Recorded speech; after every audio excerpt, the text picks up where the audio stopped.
Hello, this is Angelia, and you are listening to or watching the podcast, Why You Do What You Do. The podcast that talks about human development and psychology to kind of help you try and figure out a little bit more of why you do what you do. Now, last time we left off on talking about fostering competence in your children. And now we're going to kind of start on Piagetian approach, the sensorimotor stage. Excuse me.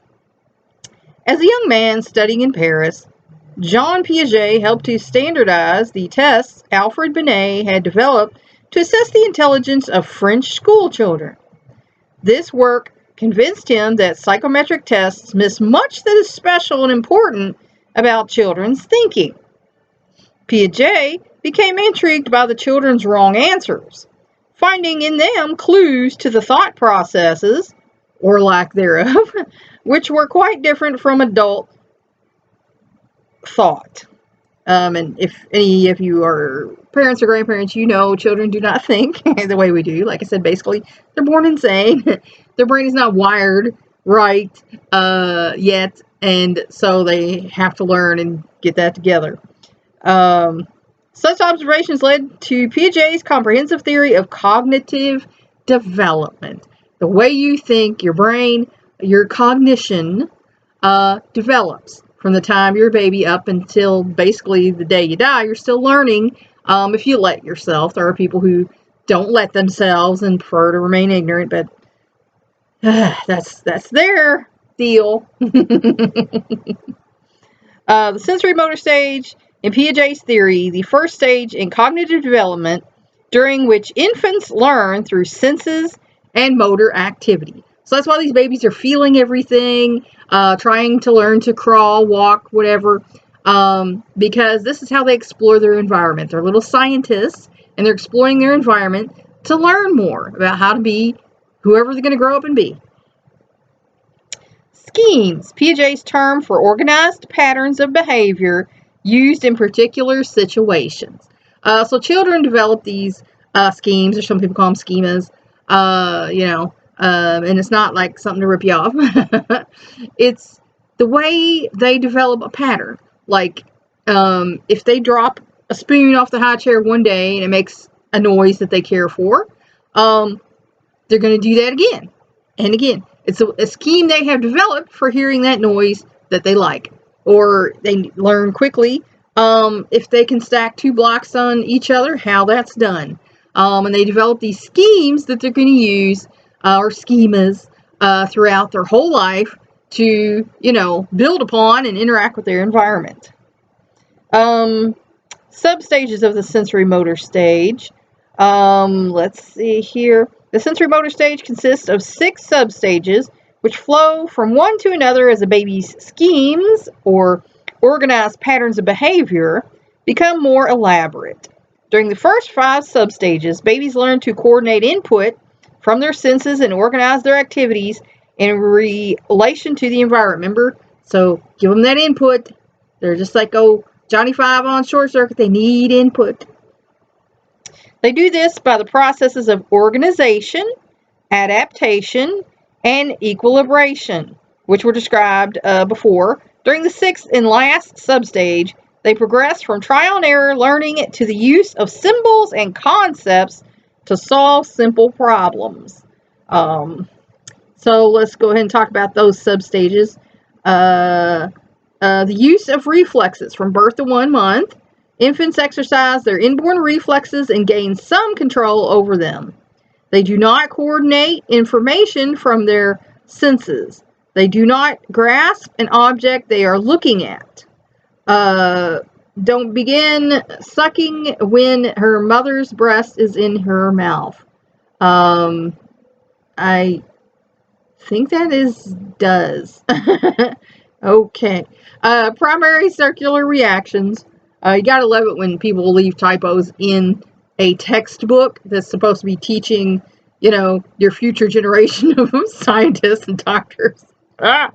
Spooky. 1 to 4 months. Infants repeat pleasurable behaviors that first occur by chance, such as thumb sucking. Activities focus on the infant's body rather than the effects of the behavior on the environment, infants make first acquired adaptations. That is, they suck different objects differently. They begin to coordinate sensory information and grasp objects. And that's the first thing that they use to explore objects, is they put it right in their mouth. So that's why you have all these warnings for objects not to be given to children 3 and under, and they have small parts because it's a choking hazard. Because first place it's going in the mouth. When given a bottle, Jessie, who is usually breastfed, is able to adjust this sucking to the rubber nipple. And like I said, they can. Like I said, I started breastfeeding, and then I went to the bottle pretty quickly after that. And they get the hang of it pretty quick. They realize the milk's coming out. You know. Secondary circular reactions. 4 to 8 months. Infants become more interested in the environment. They repeat actions that bring interesting results, such as shaking a rattle, and prolong interesting experiences. Actions are intentional, but not initially goal-oriented. Benjamin pushes pieces of dry cereal over the edge of his high chair tray one at a time and watches each piece as it falls to the floor. Like I said, they're little scientists. They're figuring this stuff out. Coordination of secondary schemes, 8 to 12 months. Oh, little gnat, get away from my life. Behavior is more deliberate and purposeful, intentional, as infants coordinate previously learned schemes, such as looking at and grasping a rattle, and use previously learned behaviors to attain their goals, such as crawling across the room to get a desired toy. They can anticipate events. So they know if at every day, Dad comes home at 3 and this show is on at 3 that Mom's watching, they know when they hear that, it's getting ready to be time for Dad to come home. They can start having a pattern in mind that certain things are going to happen a certain way. And that gives them comfort. So it's important for children to have a pattern or a schedule of, some people say, I can't do a schedule. Okay, do a prioritization pattern where this gets done, this gets done, this gets done, and then, on like that. Because that still gives them that comfort in knowing this is going to happen, this is going to happen, this is going to happen. Excuse me, and they'll be a more well-adjusted individual knowing that the world is a place that is safe and predictable. Because if you don't give them that, you're teaching them that it's not, and then that's going to cause them problems later on. Nancy pushes the button on her musical nursery rhyme book, and Twinkle, Twinkle, Little Star plays. She pushes this button over and over again, choosing it instead of the buttons for the other songs, because clearly she must like that song the most. Tertiary circular reactions, 12 to 18 months. Toddlers show curiosity and experimentation. They purposefully vary their actions to see results, for example, by shaking different rattles to hear their sounds. They actively explore their world to determine what is novel about an object, event, or situation. Then they try out new activities and use trial and error in solving problems. When Tony's big sister holds his favorite board book up to his crib bars, he reaches for it. His first efforts to bring the book into his crib fail because the book is too wide. Soon, Tony turns the book sideways and hugs it, delighted with his success. So he figured it out. Just like you see these videos these people do with these dogs with big sticks and they can't get through the door. Kids got to learn the same kind of thing.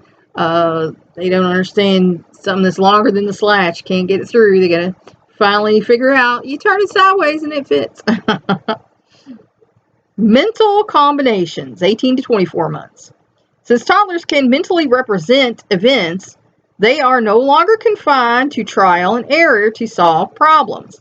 Symbolic thought allows toddlers to begin to think about events and anticipate their course and consequences without always resorting to action. Toddlers begin to demonstrate insight. They can use symbols, such as gestures and words, and can pretend. And, that is where, their right side of the brain is waking up and they're becoming creative. And that's kind of the first part, that balances out and comes to life is that creative part. They pretend, they play, they start to create, and that's how you know your kid is on the right track. Jenny plays with her shape box, searching carefully for the right hole for each shape before trying and succeeding. I loved the shape box when I was little. My mother kept it at the house for her grandkids, my kids, and they enjoyed it too. And that's actually a test. One of the psych tests that they give younger kids is shape sorting to figure out how fast they can put these shaped blocks into the holes, or pegboard sometimes they have, and that is an IQ test for younger children and an eye-hand coordination test for younger children. So, circular reactions, Piaget's term for processes by which an infant learns to reproduce desired occurrences originally discovered by chance. So if they accidentally kick the edge of their bed and the mobile shakes, they think, maybe I'll try that again, But sometimes, like I said, sometimes they're wrong, but they will try to reproduce something that they liked, So, like I said, they're just little scientists figuring all this stuff out.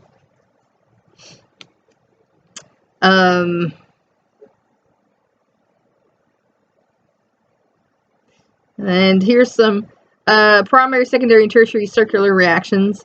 A baby sucks a thumb leads to the baby enjoys sucking, a primary circular reaction, and the response both involve infant's own body 1 to 4 months. The baby coos. Baby sees a smiling face. The secondary circular reaction. Action gets a response from another person or object, leading to a baby's repeating the original action 4 to 8 months. Baby steps on a rubber duck. Baby squeezes the rubber duck and the duck squeaks. Tertiary circular reaction. Action gets one pleasing result, leading baby to perform similar actions to get similar results. That happens between 12 to 13 months.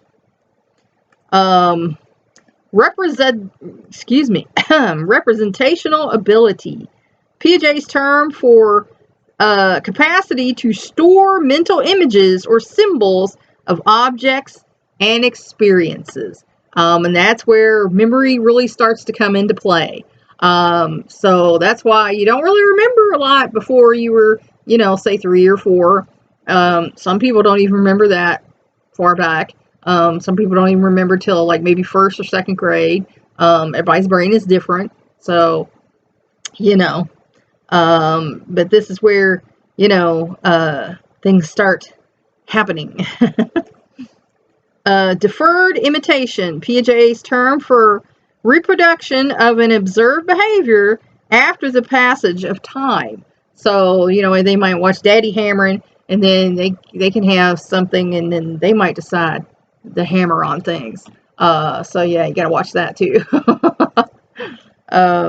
Development of knowledge about objects in space, because they don't know this. They don't come pre-programmed with that one. The object concept, the idea that objects have their own independent existence, characteristics, and location in space, is fundamental to an orderly view of physical reality. The object concept is the basis for children's awareness that they themselves exist apart from objects and other people. It is essential to understanding a world full of objects and events. Dottie Darwin's struggle to understand the existence and location of reflective images was part of his development of an object concept. Object permanence. One aspect of the object concept is object permanence. the realization that an object or person continues to exist when out of their sight. The development of this concept in many cultures can be seen in the games of Peekaboo. Because, sometimes it's like, out of sight, out of mind, don't see it anymore, it must not exist, But as you get older, you start to figure out that that's, a thing. And then the A not B error, a tendency for 8 to 12 months old infants to search for a hidden object in a place where they previously found it, rather than the place where they most recently saw it being hidden. So this is an error that younger toddlers make, where if you have a box A, box B, and you put it under box A, and then say find it, and they find it, and then you changed it and put it in there, and you let them see you do it, but they're still going to look in the previous place that they found it. So that's an error that their brain is making, because they're not looking where they most recently, they look where they previously. So that's the brain has the previous experience, and it's not going on what it just saw happen. So that's an error that younger toddlers make. So that's just kind of neat, I think, to realize that, the brain is basically being programmed, and it has to learn, that everything that previously happened might not be the same as what, is going on now. And so the brain has to learn to pay attention to what's going on now versus what happened before. So that's just kind of neat, I feel like. Playing Peekaboo. Peekaboo is a game played the world over. It helps babies to overcome anxiety about parents' disappearance and to develop cognitive concepts, such as anticipation of future events. So see, you just thought Peekaboo was fun for the kid? No, you're teaching him that when you go away, you're going to come back. And that even though they can't see you, you're still there. So it actually fosters comfort in the child, and keeps them from being so anxious. So, it's not just a fun game. You're letting them know that even if when you go away, you're still going to be there. So whoever came up with it didn't even realize they were a genius in child development, but they were. Egocentric, on Piaget's terminology, unable to consider any point of view other than one's own, a characteristic of young children's thought. Now, having said that, there are adults who are still in that egocentric mindset, and they cannot consider anyone else's opinion or thoughts on things but their own. So if you meet a person like this, the facts are they are developmentally immature. We're not going to use other words. They might, put it nicely, be mentally disabled to the point where they cannot do this. So, yeah. And that's not going to be an adult that you're going to be able to interact with pleasantly. So my advice is, if you come across really egocentric people, have just basic discussions. Don't get into deep discussions with them, because they're right. Objects in space. Before they can get around on their own, infants' knowledge about objects in space does not extend much further than their own grasp. Because they are egocentric, they can see things only from their own point of view, which, given their immobility, is very limited. Allocentric, in Piaget's terminology, able to objectively consider relationships among objects or people. So, with the coming of self-locomotion, babies can get close to an object, size it up, and compare its location with that of other objects. This, said Piaget, is the beginning of gradual decline in egocentricism. Blech. By the end of the Sensorimotor, I'm telling you, just don't have a stroke. I mean, if you can help it, just don't, because if it affects your speech center, this is the problem you're going to have. It's in the brain. It just has a major problem getting out the mouth. It's crazy. I can't recommend it. Babies have begun to develop an allocentric, objective view of the world. They can consider relationships among all objects in a given space, including themselves. And now that is essential for them to be more open-minded. And again, some grown-ups are more, altruistic or, allocentric in their way of thinking than others. So this is an important skill that helps you get along in the world, get along with others, and it's not something that is really taught, so, it's kind of the environment that you're in. Which abilities may develop earlier than Piaget thought? Buzz off, bug. Name Jesus. According to Piaget, the journey from reflex behavior to the beginnings of thought is a long, slow one. For a year and a half or so, babies learn only from their senses and movements. Not until the last half of the second year do they make the breakthrough to conceptual thought. Today, there is growing evidence that some of the limitations Piaget saw in infants' early cognitive abilities may instead have reflected immature linguistic and motor skills. Researchers using simplified tasks and modern research tools have built an impressive case for babies' cognitive strengths. And, that's because babies cannot express themselves with language the way we can. That doesn't mean they're unintelligent. It just means they cannot express that yet. Kind of like, our pets, we know they're intelligent, but they cannot speak to us in our language, and we can't understand theirs. Maybe, there's supposedly technology that allows this to happen, but that's not been really proven well. But, maybe someday, our pets will have a collar around them that, they'll say something and we'll get it, because it translates. But who knows what's going to happen in the future. Object permanence. Piaget may have underestimated young infants' grasp of object permanence because of his testing methods. Babies may fail to search for hidden objects because they cannot yet carry out a two-step sequence of actions, such as moving a cushion or lifting the cover of a box before grasping the object. When object permanence is tested with a more age-appropriate procedure, in which the object is hidden only by darkness and thus can be retrieved in one motion, infants in the third substage, 4 to 8 months, perform surprisingly well. In one study, 6.5-month-olds saw a ball drop down a chute and land in one of the two spots, each identifiable by a distinctive sound. When the light was turned off and the procedure was repeated, the babies reached for the ball in the appropriate location, guided only by the sound. This showed that they knew the ball continued to exist and could tell where it had gone.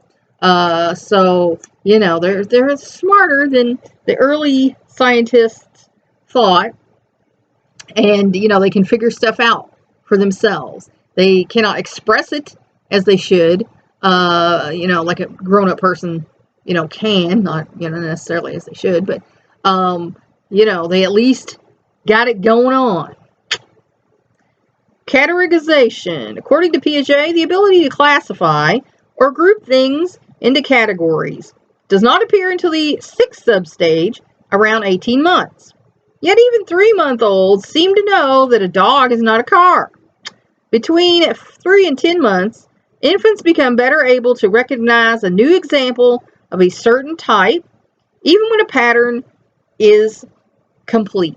So, they still can recognize different things.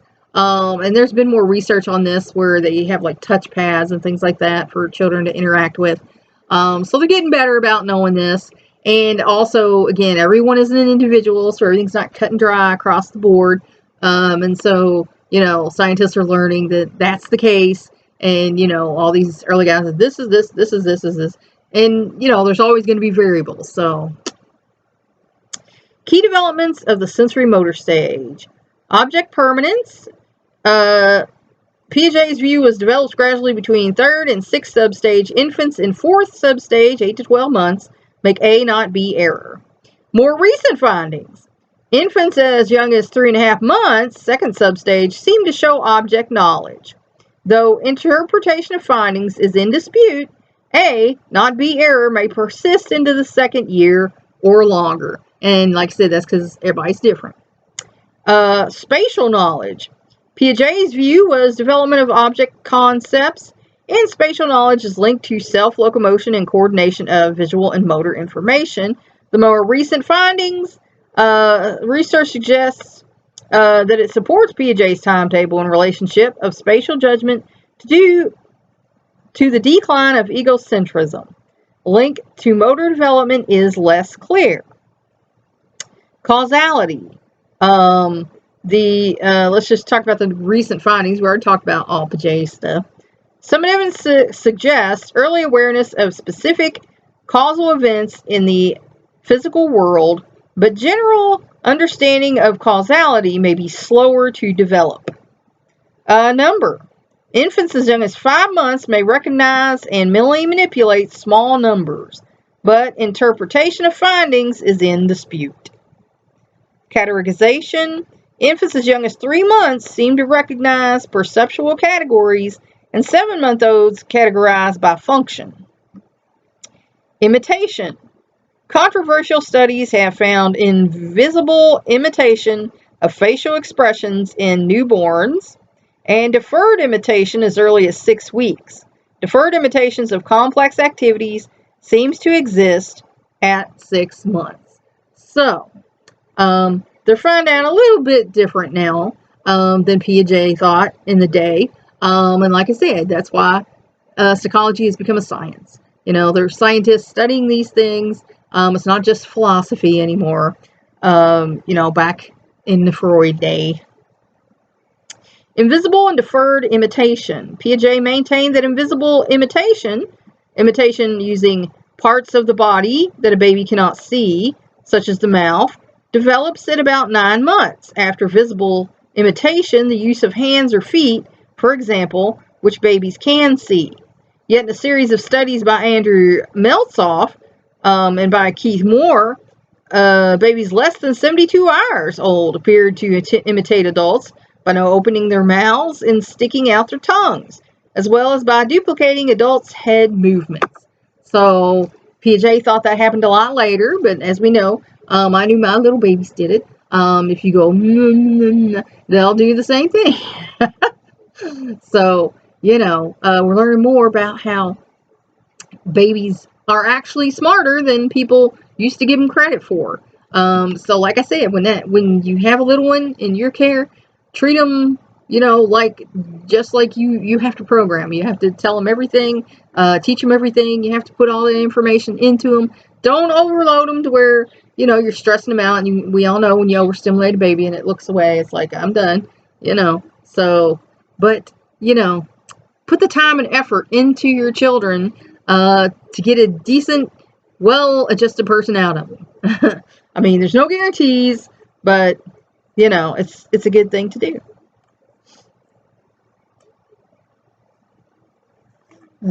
Come on, pages. These slick pages, they're trying to stick on me. Slick, sticky page.